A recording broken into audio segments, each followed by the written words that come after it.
In this presentation, titled A Return to the Wheel, Rethinking Experimental Methodologies for the Study of the Potter's Wheel, I will contribute to a growing body of research that seeks to explore new and innovative approaches in archaeology, craft, and ethnography for the investigation of pottery wheel technology.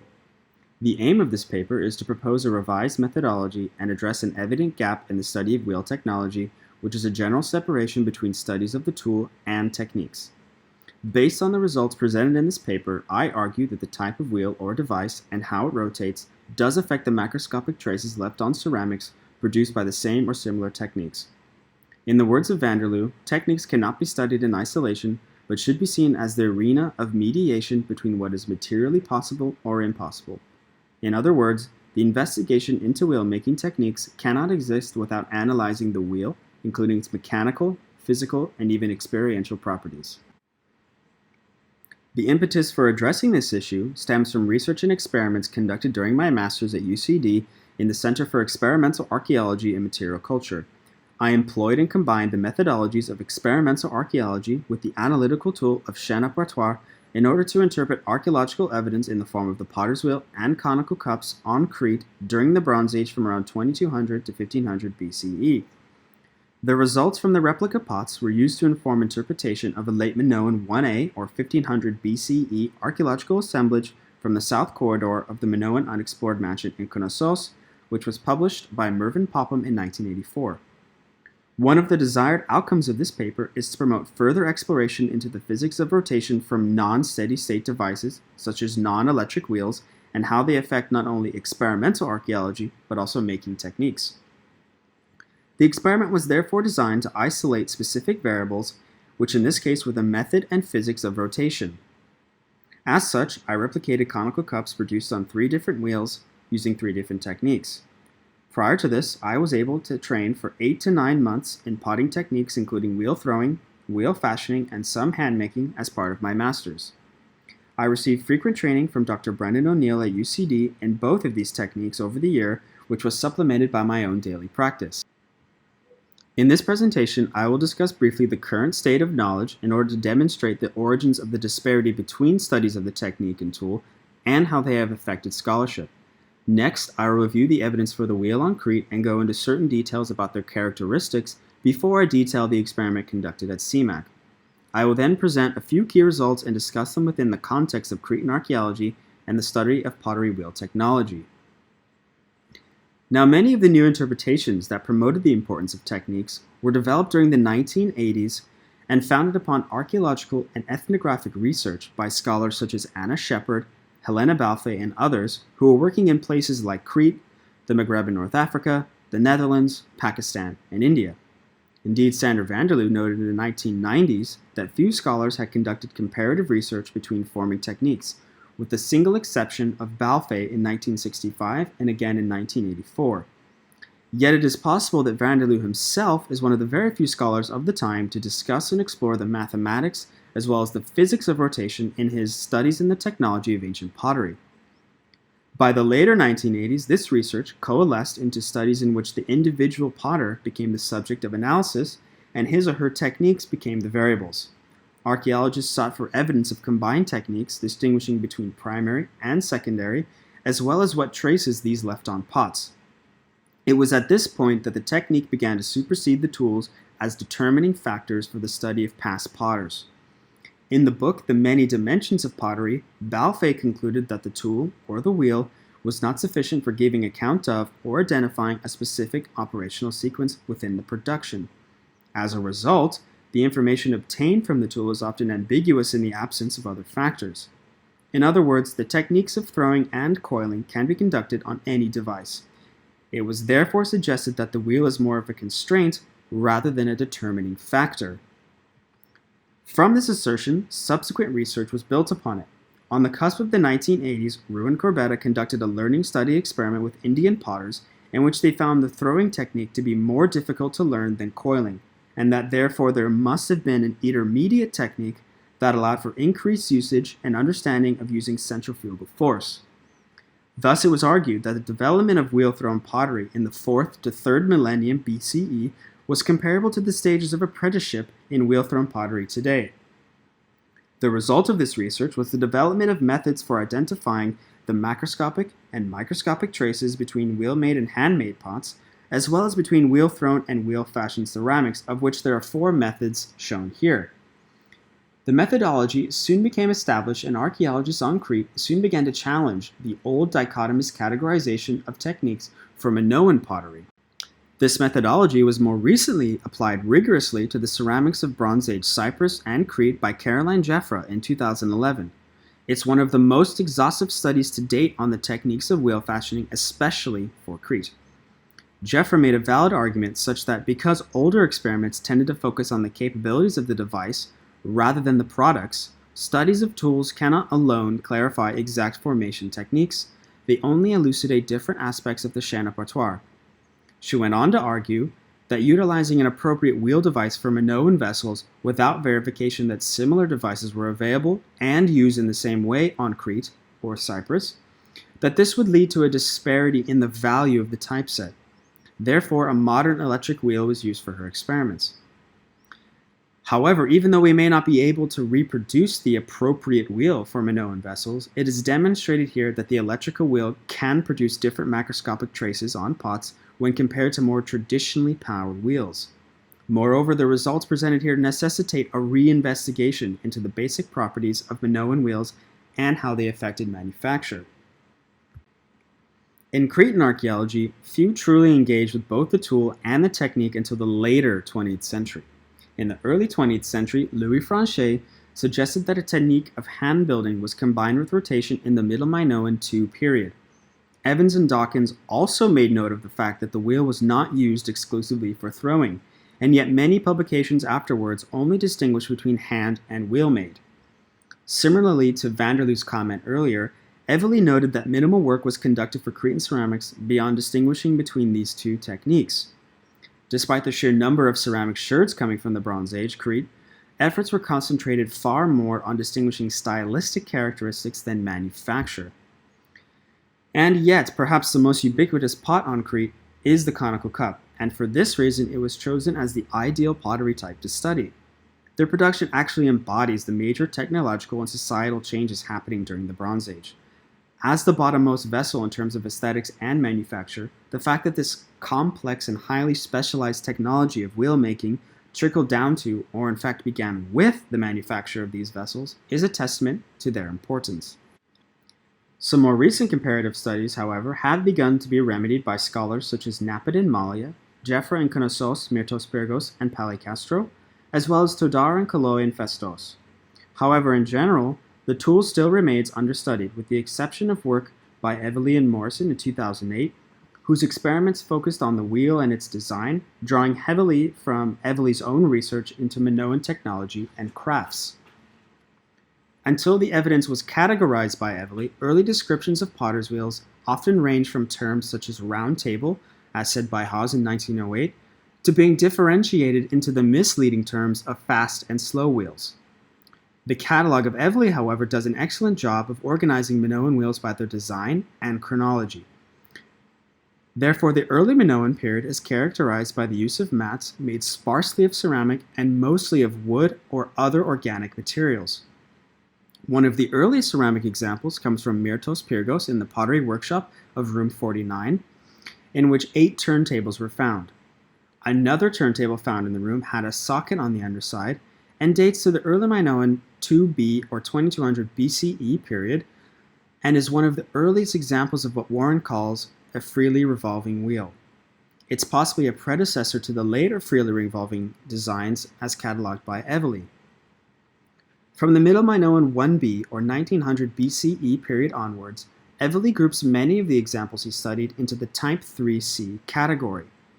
These were the most widespread on Crete during the Palace periods from around 2000 BC onwards. They were characterized by flat, plain tops with a socket on the other side. With the addition of a collar, this type of wheel was what Evely called the hallmark and the fullest expression of what was capable at the time. Proportions ranged from 30 to 40 centimeters in diameter, with some as large as 60 to 70. Like the early Minoan period, much of the device was made of organic materials, which makes interpretation of the design difficult. As a result, archaeologists have tended to rely on ethnographic work in modern potters. Now, these examples shown here of wheels demonstrate well the transition from Evelys Type 1 to Type 3C. What we see is an increase in the development of a wheel design that uses almost exclusively a ceramic wheelhead. The problem remains that we do not know if they freely rotated on a pivot or if there was a lower flywheel to kick or rotate with a stick. Ethnographic examples of kick wheels from Thrapsano demonstrate that a heavy piece of wood can work, but whether this was the case in Crete or not is a matter for investigation. Indeed, there are several features on wheels that need to be re-examined. Many of them have channels on their edges, which suggests that they were used for winding up and maintaining rotation by hand, such as the one in the bottom left-hand corner from Middle Minoan 3. Another feature, found for example on the late Minoan 2 wheel from the Minoan unexplored mansion in the bottom right-hand corner, are holes or perforations through the wheelhead that could have possibly been used for winding up the wheel by a string or a rope. There is certainly a need for more experimental work involving replication of the wheel and its unique mechanical and physical properties such as these. The experiment conducted as part of this research was directed at the isolation of problems. Therefore, the questions that guided it were: 1. What effects do different types of wheels and their rotational characteristics have upon the manufacture of pottery? Number 2. What type of rotation was applied to the production of Bronze Age Cretan pottery? And number 3. How was this then applied to the production of conical cups? For this methodology, Chaîne Opératoire and experimental archaeology each provide an opportunity to investigate production sequences and the evidence at each stage. They can help elucidate some of the choices made by potters in the past, including factors such as the type of clay, technique, and most relevantly, the type of device or tool. Through an analysis of each aspect of pottery technology, the choices made at each stage of production become meaningful and help shed light on potting realities during not only the Bronze Age time period. Chaîne Opératoire aids interpretation of how raw materials are transformed into artifacts. Teamed with experimental archaeology, the reproduction of past objects, processes, and technologies can be used as analogies for the study of the archaeological record. For the experiment itself, I made conical cups with 3 different techniques, such as wheel coiling method 3, pure wheel throwing from a small ball of clay, and throwing off the hump. Now, it was not possible or necessary to reproduce and analyze cups based on more than one wheel fashioning technique, as an experiment was already conducted by Jeffra in 2011. She argued then that method 3 was most likely the one in use during the Middle Minoan 3 to late Minoan 1 period, which was the date of the archaeological assemblage I studied. Most importantly, I used 3 different types of wheels: 1, an electric wheel, 2, a foot-powered kick wheel, and 3, the so-called ferry carrig wheel, which was a type of kick wheel with a sandstone flywheel made at the Ferry Carrig Irish National Heritage Park in Wexford, Ireland. Each of these wheels had their own particular properties in terms of their type of rotation, as well as the optimal gestures or postures associated. During the experiment, each cup was given a unique alphanumeric code referring to its production technique and wheel, with a total of 90 cups being made. Now, there were several key qualitative observations made. Firstly, the electric wheel is very steady and designed to maintain rotation under constant pressures during wheel throwing. Although it possesses optimum velocity and momentum, it struggled to work at the slow speed I needed to join coils to the base of the pot.